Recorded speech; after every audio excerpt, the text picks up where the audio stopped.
Saya Amara Wijaya, perempuan Jawa Indonesia, 22 tahun. Suara detak jam di dinding klinik terdengar begitu keras, seolah ingin menenggelamkan seluruh isi kepalaku. Ruangan itu sunyi, hanya ada bau antiseptik yang menusuk, dan suara kertas hasil pemeriksaan yang diremas oleh jemariku. "Selamat, Amara, kamu sedang hamil 5 minggu, ucap dokter itu dengan tenang.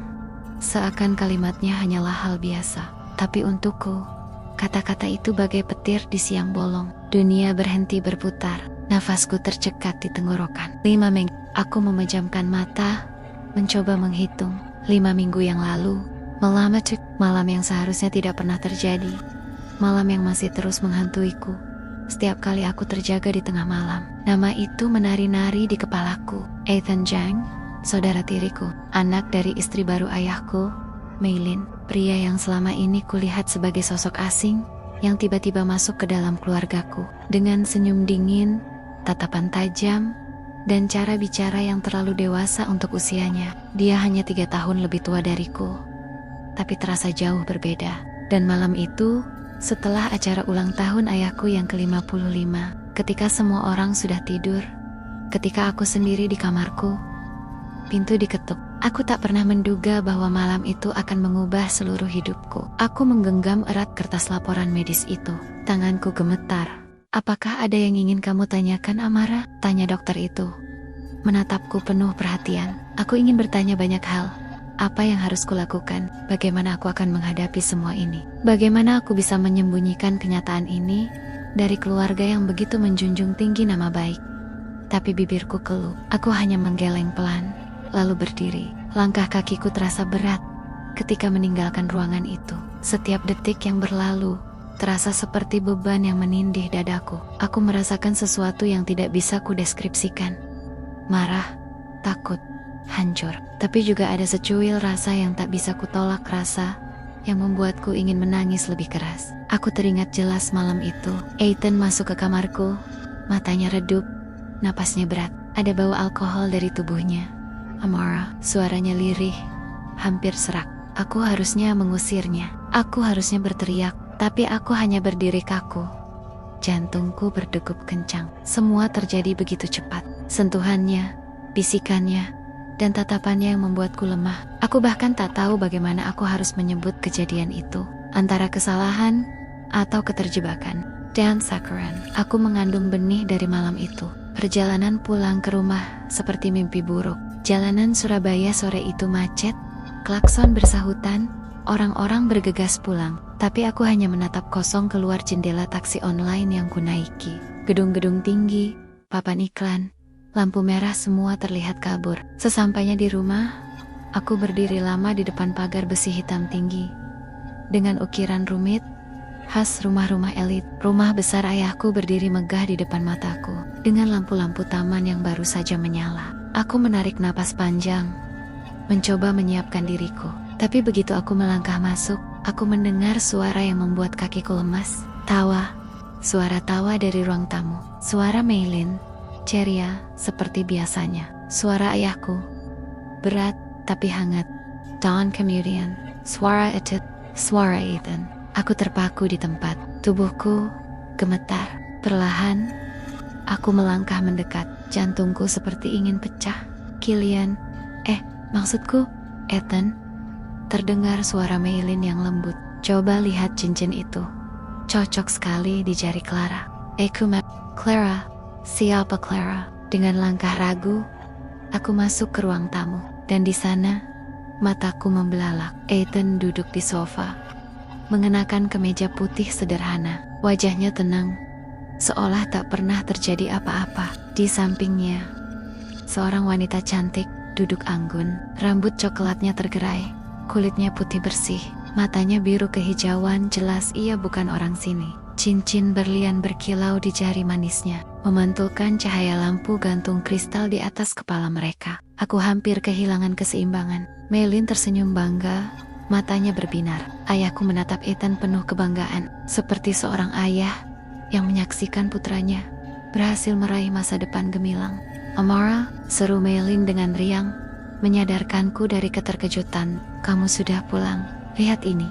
Ethan akan menikah dengan Clara." Cantik sekali kan? Aku ingin berteriak, ingin berkata bahwa Ethan bukan pria sempurna yang mereka kira, bahwa di balik wajah tenangnya ada dosa besar yang ia sembunyikan, bahwa aku sedang mengandung anaknya. Tapi aku tak bisa. Lidah Clara menoleh padaku, senyum manis menghiasi wajahnya. Kamu, Amara, ya, senang bertemu denganmu. Aku sering dengar cerita tentangmu. Aku hanya bisa tersenyum kaku. Tubuhku kaku.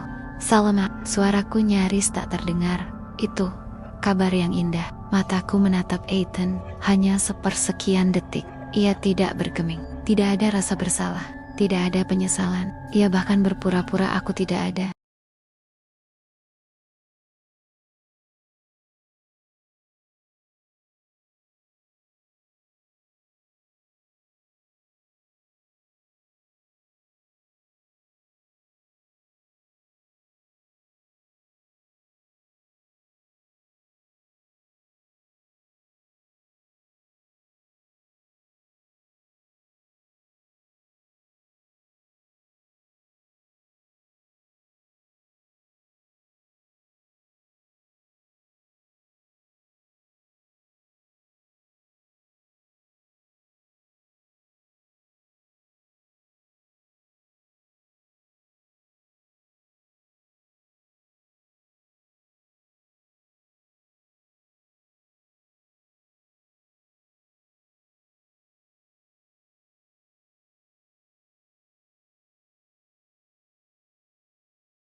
Hatiku terasa seperti dihancurkan berkali-kali. Malam itu aku terkunci di kamar. Tubuhku gemetar. Mataku bengkak karena menangis. Aku ingin sekali menjerit, tapi yang keluar hanyalah isakan terpendam. He hadn't called, not once. Aku bergumam. Sejak malam itu, Ethan tak pernah menghubungiku. Tak ada pesan, tak ada telepon. Ia menghilang, seolah-olah apa yang terjadi antara kami hanyalah mimpi buruk yang harus dilupakan. Tapi aku tak bisa melupakan, tidak ketika aku kini mengandung anaknya. Aku menatap cermin, wajahku pucat, mataku sayu. Bagaimana aku bisa menghadapi ayah? Bagaimana aku bisa menatap Maylin? Bagaimana aku bisa hidup dengan rahasia ini? Tanganku perlahan menyentuh perutku. Masih rata, belum ada tanda. Tapi aku tahu, cepat atau lambat, kebenaran ini akan terlihat. Aku menggigit bibirku, hingga hampir berdarah. Ethan, kau telah merusak hidupku, bisikku.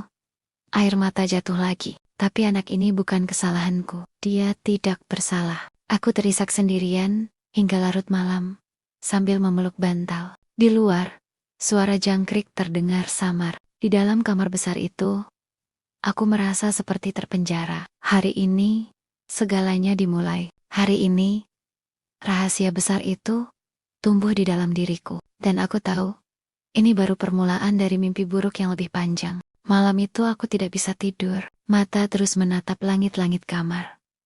Mendengar suara-suara tawa yang masih terasa menggema dari ruang tamu. Setiap kali aku memejamkan mata, bayangan Ethan duduk dengan Clara di sampingnya muncul kembali. Kilauan cincin di jari Clara menusuk mataku lebih tajam daripada pisau. Aku menarik selimut, menutup seluruh tubuhku, tapi bayangan itu tetap ada. Nafasku terasa sesak. Rasanya aku ingin kabur, ingin keluar dari rumah ini, dari keluarga ini. Tapi, aku tahu, kemanapun aku pergi, rahasia ini akan tetap melekat padaku.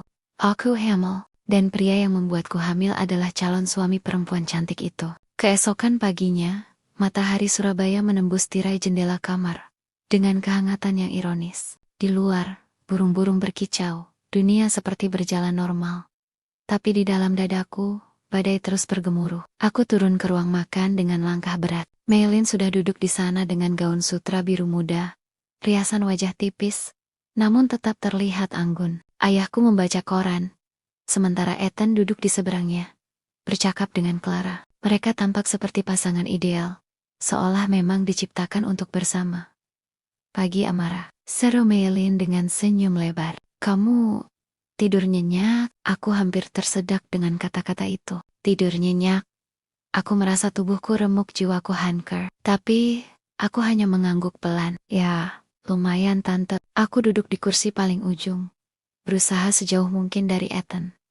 Tapi mataku tak bisa berhenti mencuri pandang. Ia tampak begitu tenang normal. Seakan malam itu tidak pernah terjadi. Tanganku mengepal di bawah meja. Ayah, Ethan dan Clara berencana mengadakan pesta pertunangan bulan depan, kata Maylin dengan semangat. Kita harus merayakan dengan besar. Undang kerabat Kalaga bisnis. Semua orang penting. Ayahku menutup korannya, mengangguk bangga. Bagus. Itu memang harus. Putraku akan menikah. Aku ingin seluruh Surabaya tahu. Aku hampir tertawa getir mendengar kata-kata itu. Putraku? Ya, bagi ayahku, Ethan memang sudah seperti putra kandung. Lalu aku siapa? Hanya putri dari pernikahan pertamanya yang jarang diperhitungkan. Clara menoleh ke arahku, senyum hangatnya seolah menusukku. Amara, aku harap kamu mau jadi salah satu bridesmaid di pernikahan kami nanti. Kamu kan ada Ethan. Aku ingin kamu dekat denganku. Aku hampir tersedak. Bridesmaid? Adik Ethan? Rasanya aku ingin menjerit. Ingin menampar wajah tenang Ethan yang duduk di sebelah Clara. Tapi aku menahan napas, mencoba tersenyum meski pipiku kaku. Tentu.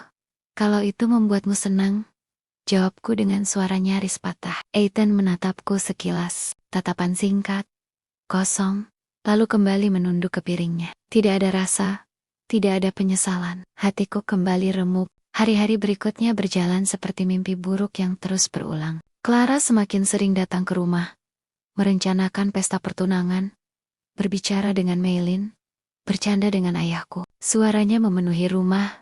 Tawa renyahnya terdengar di setiap sudut. Semua orang tampak menyayanginya, semua orang kecuali aku. Setiap kali aku melihat perut Clara yang rata, aku teringat pada perutku sendiri, yang menyimpan rahasia gelap. Aku mulai membeli pakaian longgar, mencoba menutupi bentuk tubuhku. Setiap kali aku bercermin, aku melihat wajah pucat, dan mata yang kehilangan cahaya. Di kampus, aku berusaha bersikap normal. Sahabatku Nadia beberapa kali bertanya, kenapa aku tampak murung? Tapi aku hanya menggeleng. Capek aja. Aku tidak sanggup menceritakan kebenaran. Siapa yang akan percaya padaku? Siapa yang tidak akan menilaiku kotor setelah mendengar aku hamil karena saudara tiriku sendiri? Suatu sore, aku pulang lebih awal. Dari pintu, aku kembali mendengar suara-suara itu. Laughter, tawa yang seakan-akan mengejekku. Aku berdiri lama di balik pintu ruang tamu. Tubuhku gemetar. Clara, kamu benar-benar membawa kebahagiaan untuk keluarga ini. Suara ayahku terdengar jelas. Terima kasih Om, jawab Clara manis. Saya juga merasa sangat diterima di sini. Ethan sangat beruntung punya keluarga seperti ini. Aku menggigit bibirku. Bern, kalau saja dia tahu rahasia Ethan. Lalu aku mendengar suara Ethan. Tenang, dalam. Suara yang dulu membuatku gemetar. Aku juga beruntung, Clara. Kamu segalanya bagiku. Air mataku menetes begitu saja. Aku melangkah masuk, pura-pura tersenyum. Maaf, aku baru pulang. Semua mata menoleh padaku. Clara tersenyum manis, Milin bangga. Ayahku menatap hangat. Tapi Ethan, dia hanya melirik sepersekian detik, lalu kembali menatap Clara.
Tidak ada kata yang keluar. Aku berbalik sebelum ia bisa berkata apapun. Aku tidak sanggup lagi.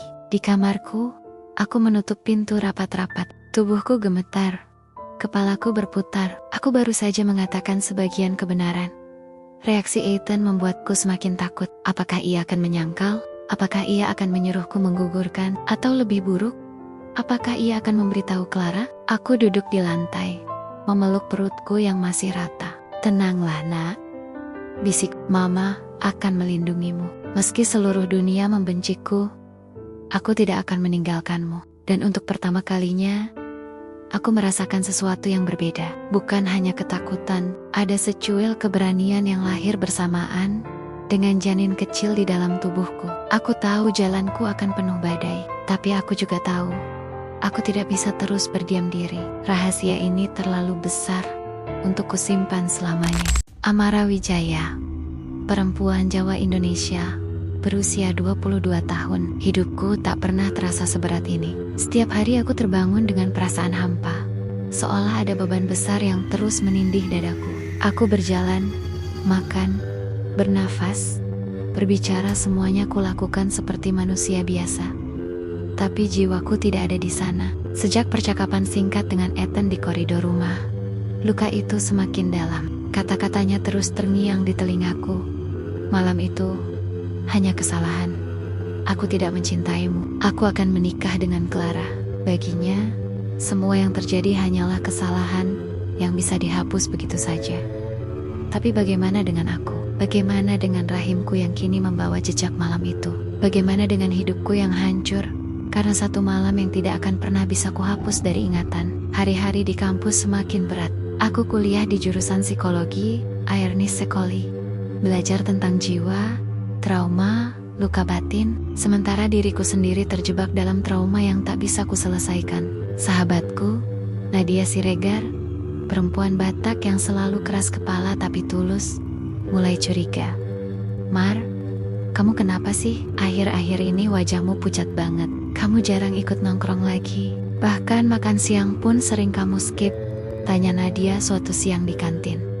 Aku mencoba tersenyum, tapi rasanya kaku. Capek aja, Nat. Banyak tugas. Nadia menatapku tajam, seperti hendak menembus dinding yang kubangun di sekelilingku.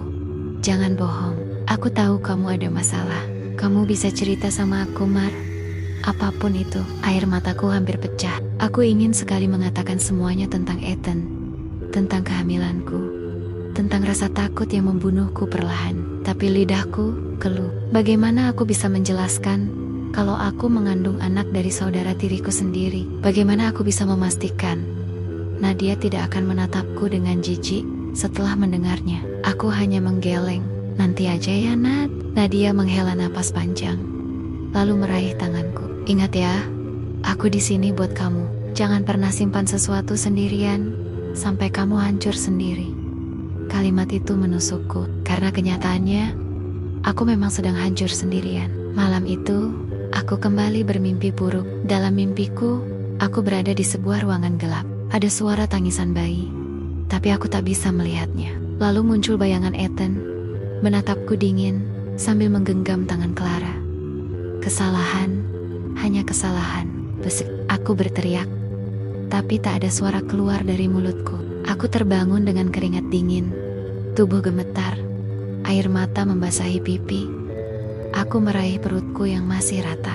Maaf, Nat, Mama lemah sekali. Bisek. Beberapa hari kemudian, aku dipaksa menghadiri makan malam keluarga besar. Semua kerabat ayah dan Meilin hadir, termasuk Clara. Pesta kecil itu diadakan di restoran Tionghoa mewah di pusat kota. Aku duduk di antara sepupu-sepupu yang sibuk bercanda, sementara pandanganku terus melayang ke arah Ethan dan Clara yang duduk berdampingan, tampak mesra. Clara beberapa kali menggandeng tangan Ethan, matanya berbinar penuh cinta, sementara aku hanya bisa menggenggam erat gelas air mineral, berusaha menahan air mata yang hampir jatuh di depan semua orang. Di tengah makan malam itu, seorang bibi dari pihak Meilin tiba-tiba bertanya, Amara, kapan kamu punya pacar?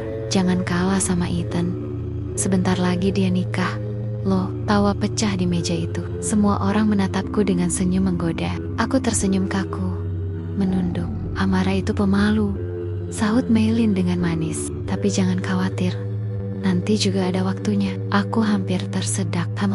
Kalau saja mereka tahu siapa sebenarnya aku sekarang. Kalau saja mereka tahu rahasia besar yang kusimpan. Malam itu, setelah acara makan malam selesai, aku sengaja berjalan lambat, menunggu semua orang keluar lebih dulu. Tapi langkahku terhenti ketika seseorang meraih lenganku. Ethan, aku menoleh.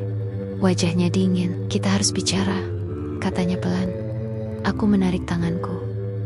Bicara tentang apa lagi? Kamu sudah bilang semuanya waktu itu kan? Malam itu hanya kesalahan. Kamu tidak mencintaiku. Kamu akan menikah dengan Clara.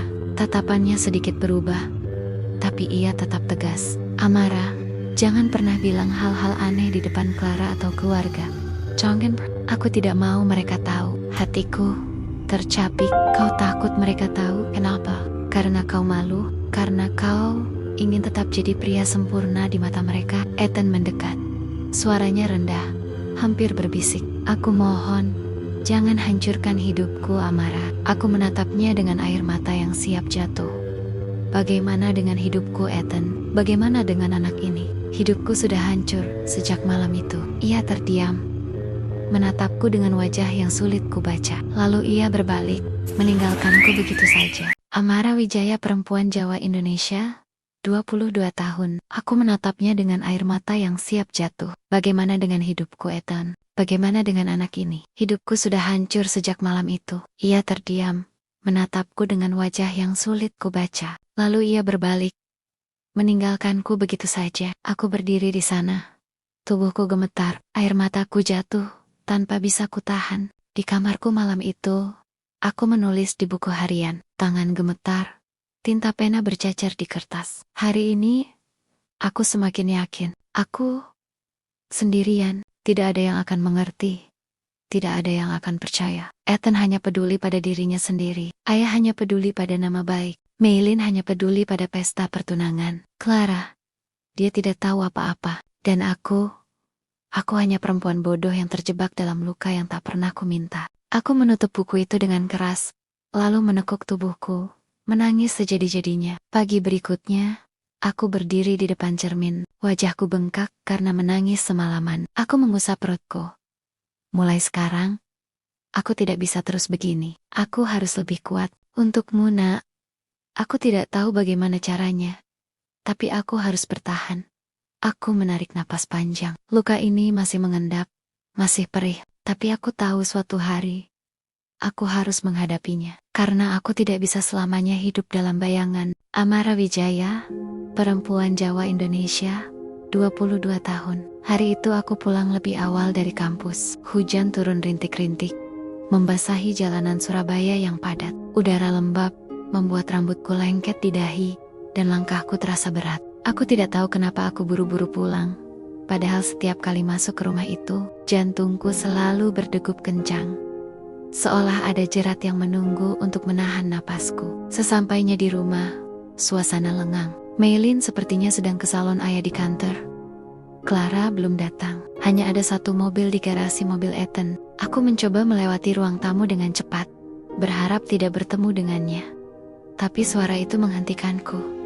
Amara, aku tertekan. Suara itu dalam, tegas, namun ada getaran samar.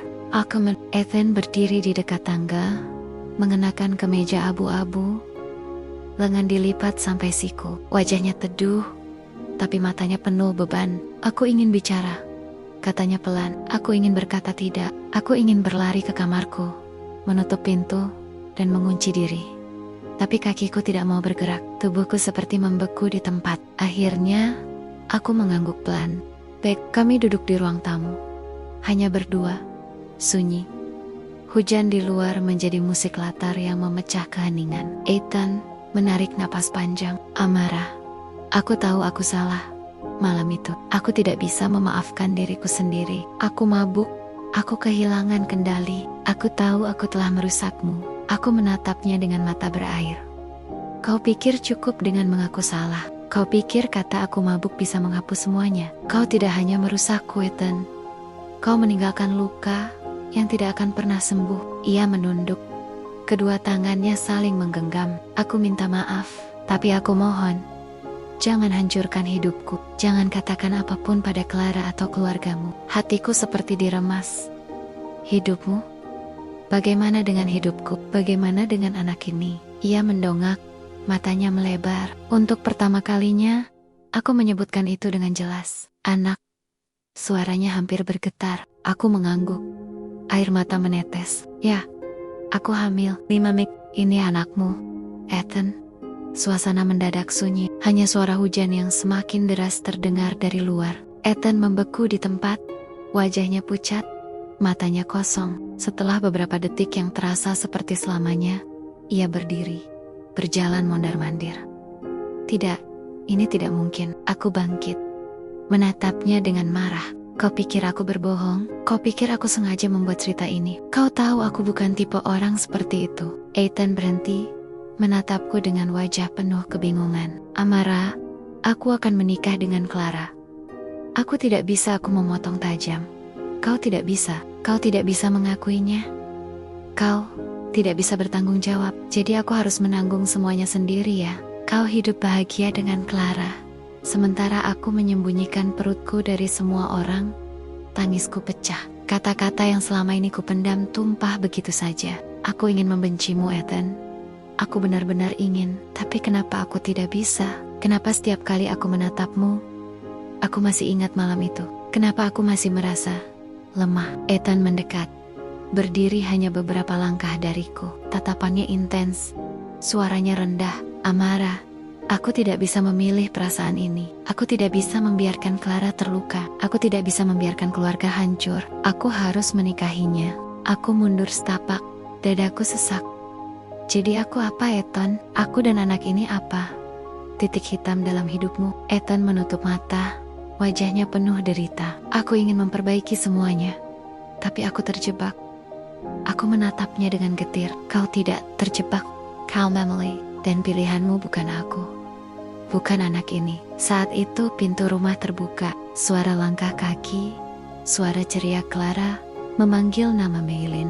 Panik, aku segera menghapus air mata, berlari ke arah tangga. Sebelum masuk ke kamarku, aku menoleh sekali lagi. Ethan masih berdiri di ruang tamu, wajahnya menunduk, tubuhnya tegang. Aku menutup pintu kamar dengan keras. Tubuhku gemetar. Aku jatuh terduduk di lantai, memeluk perutku. Maaf nak, bisikku, lirih. Mama, lemah sekali. Tapi di balik kelemahan itu, ada bara yang mulai menyala. Percakapan tadi membuatku sadar. Aku tidak bisa terus menjadi bayangan. Aku tidak bisa terus bersembunyi. Pertemuan ini memang membakar luka, membakar amarah, tapi juga membakar tekad. Aku tahu, aku harus bersiap, karena badai yang lebih besar sedang menunggu di depan. Amara Wijaya, perempuan Jawa Indonesia, 22 tahun. Pagi itu dapur rumah terasa terlalu terang. Cahaya menimpa meja marmer, memantul ke wajah ayah yang sedang menyeruput kopi. Maylin sibuk menatap buah, sementara Ethan belum tampak. Aku berdiri beberapa detik di ambang pintu, mengatur napas yang pendek-pendek. Amara, kamu kelihatan pucat, kata ayah tanpa menurunkan koran. Kamu makan? Sudah. Bohongku. Perutku justru bergejolak mencium bau kopi. Maylin menoleh, menatap gaun longgarku. Kamu lagi diet? Mendadak sekali. Aku tersenyum seadanya. Cuma capek kuliah tante. Ayah melipat koran, menatapku lekat. Di matanya ada sesuatu yang belum pernah kulihat. Cemas. Kalau pusing terus kita ke dokter. Jangan tunggu parah. Aku mengangguk, kabur ke balkon belakang, memeluk perut. Nausea datang lagi.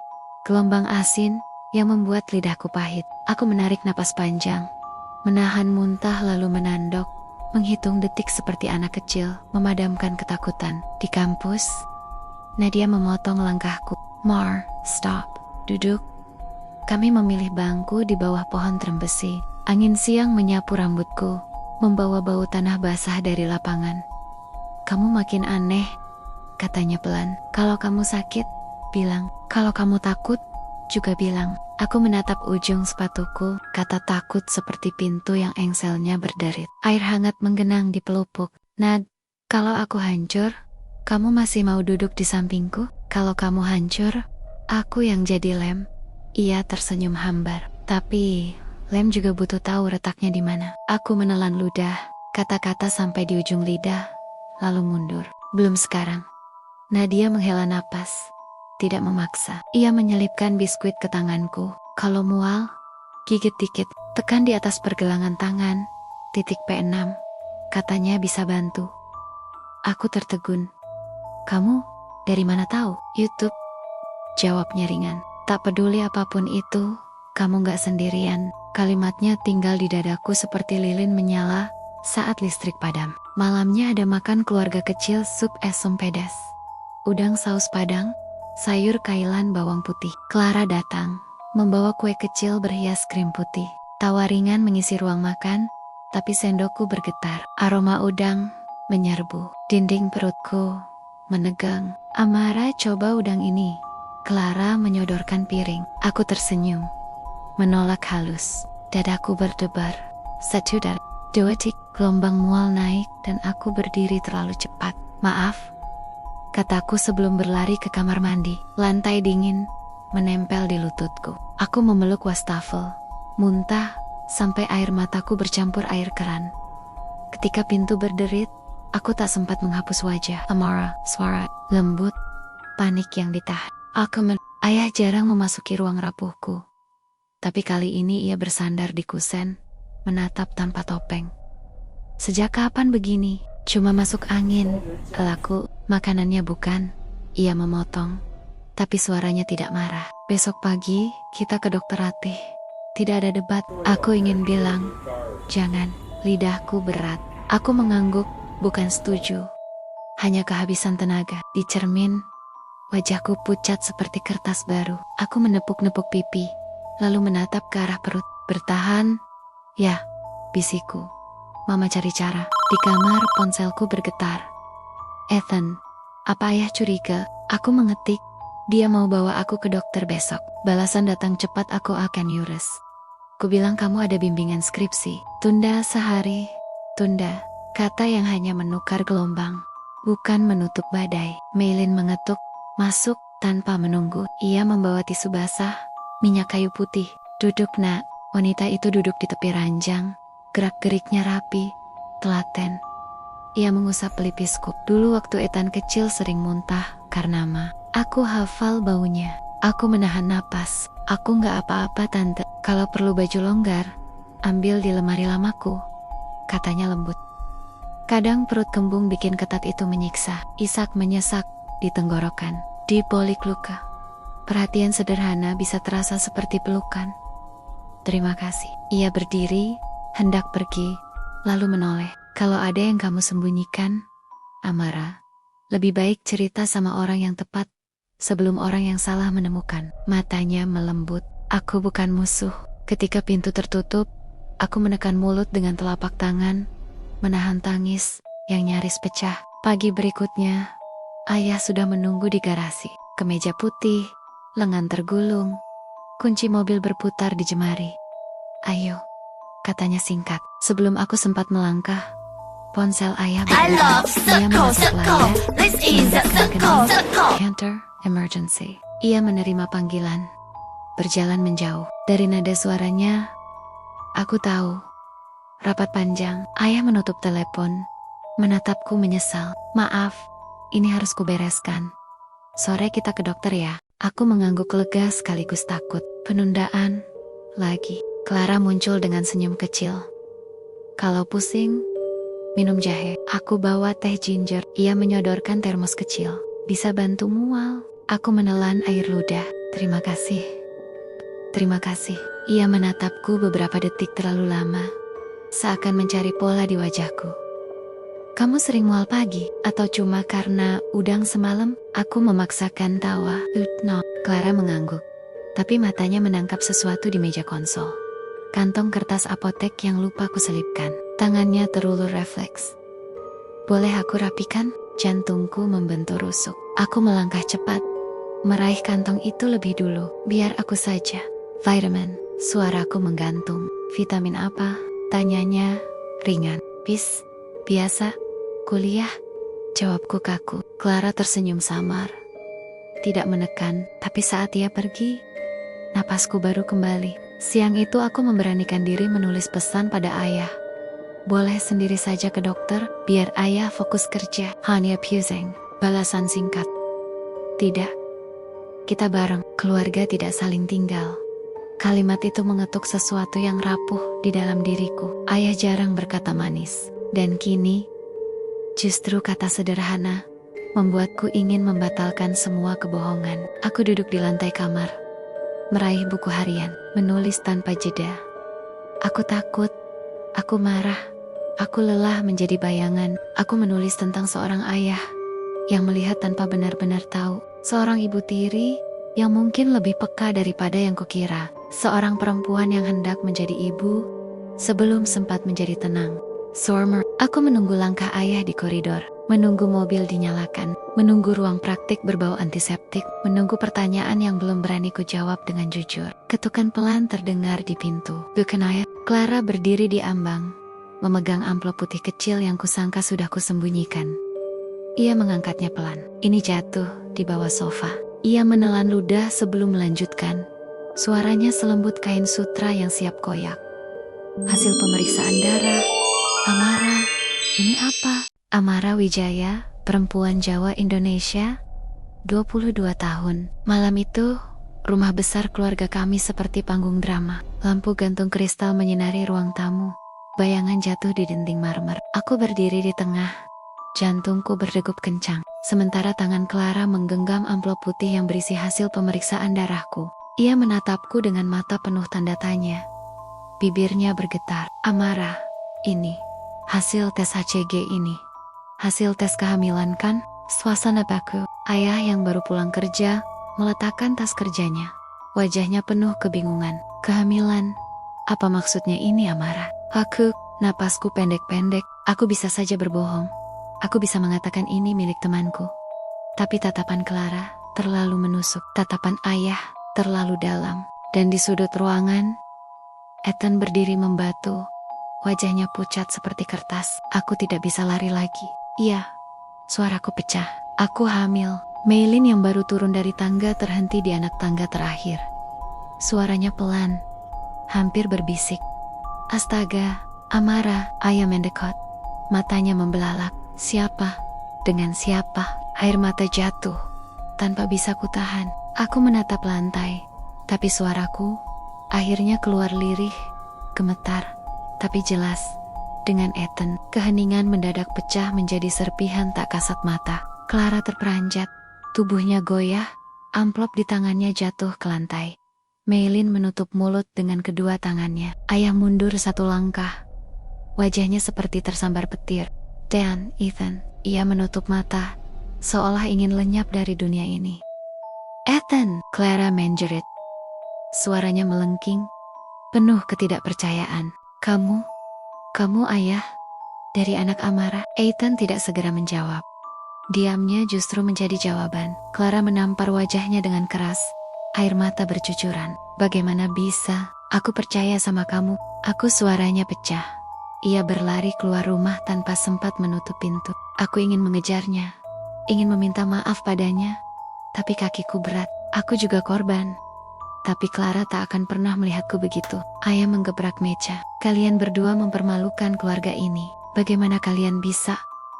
Bagaimana bisa melakukan hal sehina ini? Aku tersungkur di lantai, menangis sejadi-jadinya. Aku tidak mau ini terjadi, ya. Aku tidak pernah memilih ini. Maylin mendekat, mencoba meraih bahuku.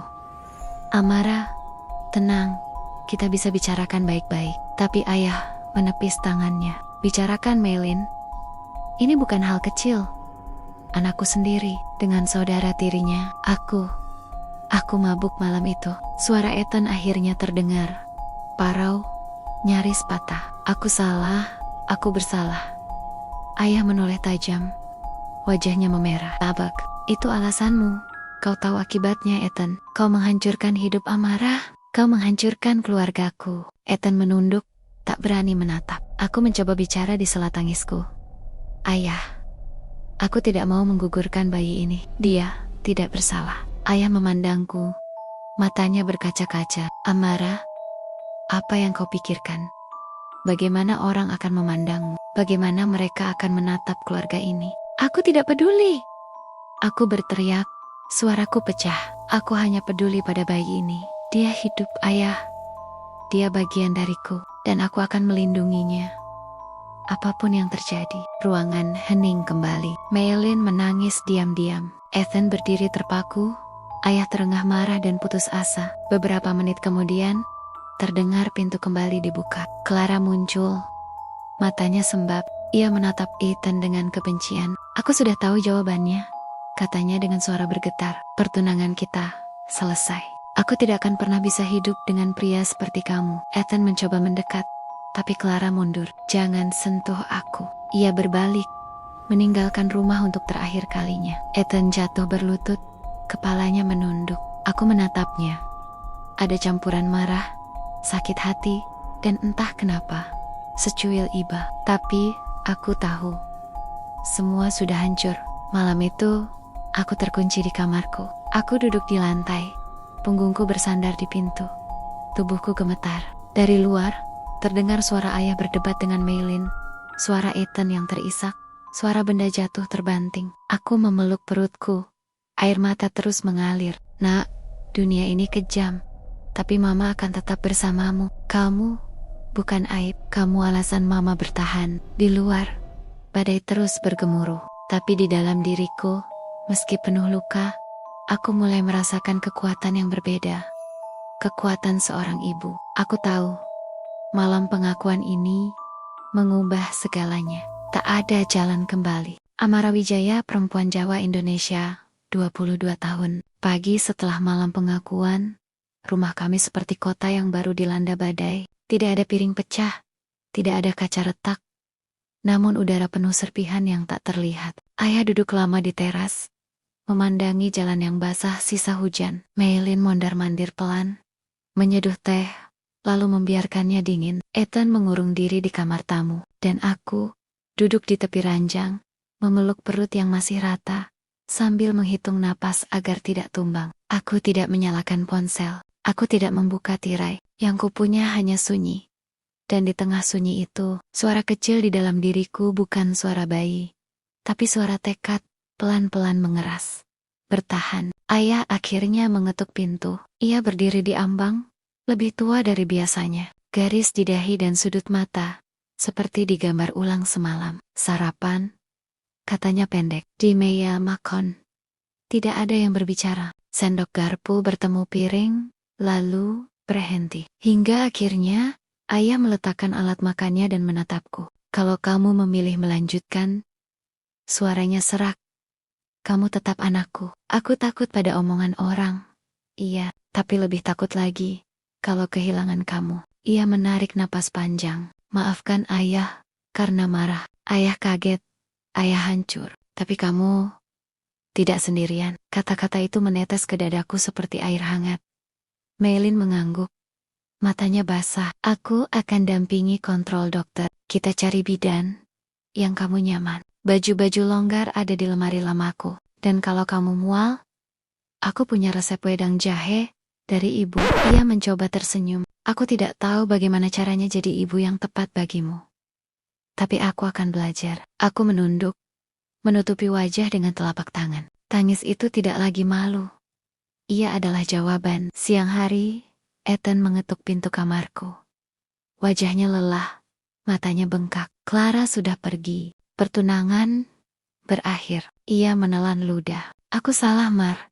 Aku tahu kata-kata tidak bisa memperbaiki, tapi aku mau tanggung jawab. Beri aku kesempatan hadir sebagai ayah. Aku berdiri, menjaga jarak yang pas. Sebagai ayah, ya. Sebagai suami, tidak. Suaraku tenang, mengejutkanku sendiri. Aku tidak mau hidup di bawah bayang-bayang malam itu. Aku akan membesarkan anak ini jujur, tanpa kebohongan, tanpa sembunyi. Ethan menunduk. Aku akan ikuti aturannya. Kamu yang menentukan. Aku siap periksa DNA, siap menanggung biaya, siap hadir saat kontrol. Ia berhenti sejenak. Kalau kamu tidak mau melihatku, bilang. Aku tidak akan memaksa. Bukan soal mau melihat atau tidak.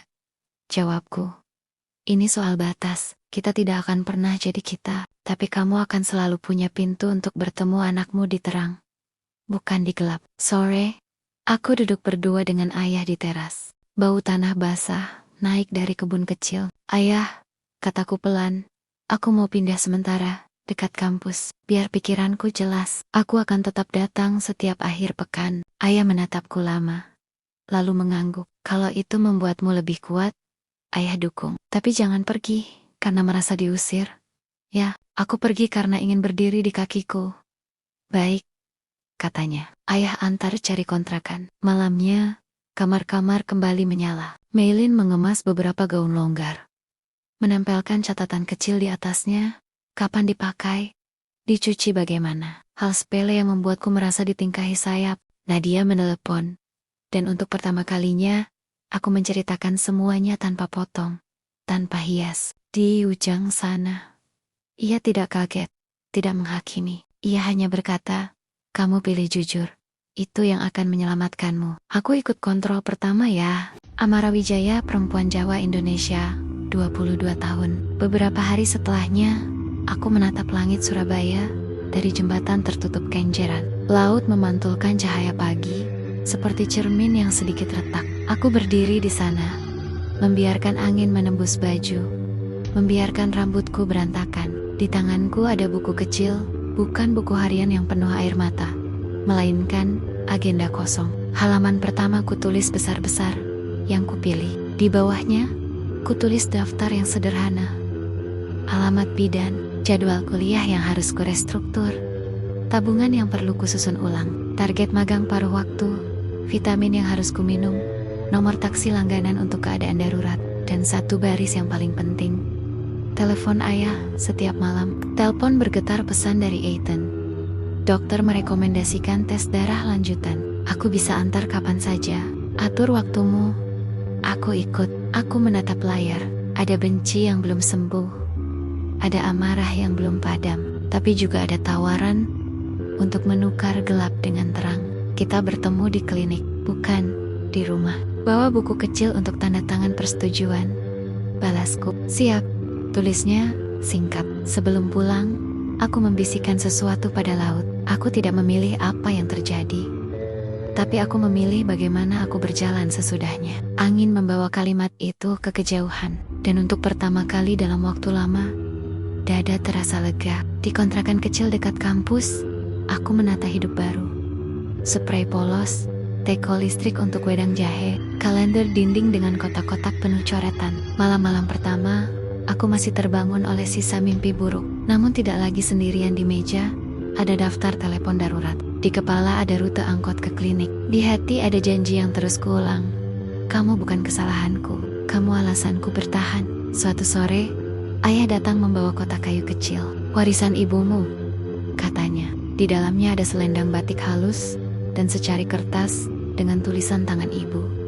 Jalan pulang selalu ada, bahkan ketika arah kompasmu kacau. Aku menahan tangis, bukan sedih, melainkan terharu melihat bagaimana masa lalu memberi peta untuk masa depan. Kontrol pertama berjalan baik. Bidan Ratih bicara pelan, tidak menghakimi. Ibu akan melewati banyak perubahan, mual, pusing, kadang sedih, datang tanpa alasan. Itu semua wajar. Yang tak wajar adalah memaksa diri kuat sendirian, katanya sambil menatapku hangat. Aku mengangguk, mencatat dosis vitamin dan jadwal berikutnya. Ethan duduk 3 kursi jauh, tidak banyak bicara, hanya memastikan administrasi beres. Di luar klinik, ia menyodorkan amplop berisi rincian biaya yang ia transfer, kwitansi, dan lembar persetujuan yang sudah ia tanda tangani. Formal, jelas, tanpa drama, seperti yang kuminta. Sebelum berpisah, Ethan berkata pelan,